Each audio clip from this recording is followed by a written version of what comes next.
সাপ্তাহিক বন্ধের দিন বেলা 1টা পর্যন্ত 21শে গ্রন্থমেলা শিশু কিশোরদের দখলে ছিল। প্রাণের এই মেলার কড়া নাড়ছে বিদায়ের, আর তাই বাবা মার সাথে বিভিন্ন স্টলে ঘুরে বই কেনা থেকে পিছিয়ে পড়তে চাচ্ছে না শিশুরা। জনপ্রিয় কার্টুন সিরিয়াল 1, 2, 3 সিসিমপুরের হালুম টুকটুকির উপস্থিতি মেলায় শিশুদের আনন্দ করে দ্বিগুণ। আজকে মেলায় এসে আমি অনেক ধরনের বই দেখতে পাচ্ছি, তাই আমার আজকে অনেক ভালো লাগছে।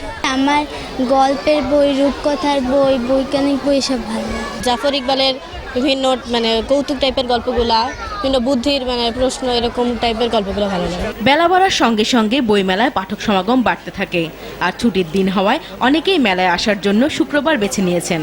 আমাদের সংস্কৃতি, আমাদের সাহিত্য ও শিল্পের সাথে পরিচয়ের জন্যই আমরা মূলত বইমেলা আসি। এটা আমাদের প্রাণের মেলা। ওদের স্কুলটাও ছুটি থাকে শুক্রবারে, এটাও একটা কারণ। আর বইমেলা এসে খুব ভালো লাগছে।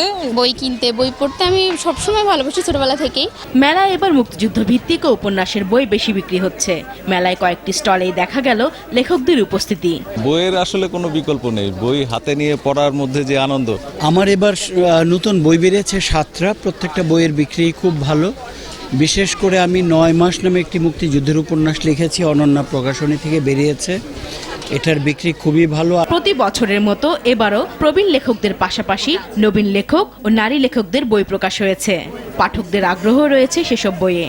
আমি এবং আমার ওয়াইফ মিলিয়ে আমরা এভারেস্ট বেস ক্যাম্পের প্রায় 17,500 ফিট সেখানে ঘুরতে যাই, সেটা নিয়েই লেখা। এই স্বচ্ছ পাহাড়ের মধ্যেও যে ভাজে ভাজে যে গল্পগুলো লুকিয়ে আছে, যে ভয়গুলো লুকিয়ে আছে, রিস্কগুলো লুকিয়ে আছে, এর মধ্যেও যে একটা প্রাণ আছে, সেটাই আসলে এখানে ফুটিয়ে তোলা হয়েছে। আমাদের প্রাণের দাবি, ভাষার দাবিতে এই মেলা, ওইটার পরিপ্রেক্ষিতে আর এই মেলাটা চলতেই থাকবে, যাতে আমাদের ভবিষ্যৎ প্রজন্ম মেলা থেকে উপকৃত হয়, জ্ঞানের ভান্ডার বাড়ে। সময় উপযোগী সমাজে যা যা ঘটে ঠিক সেই বাস্তব অভিজ্ঞতা এখানে তুলে ধরা হয়েছে।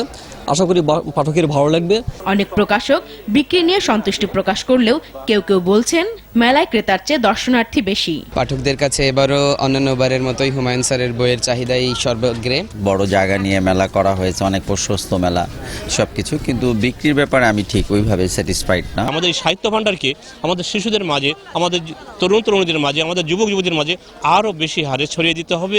বইমেলায় প্রবেশ করতে দীর্ঘ লাইনে দাঁড়াতে হলেও চোখে মুখে কারো ক্লান্তি নেই, কেননা এই টান বর্ণমালার টান, এই উচ্ছ্বাস নতুন বই আর প্রাণের মেলার জন্য।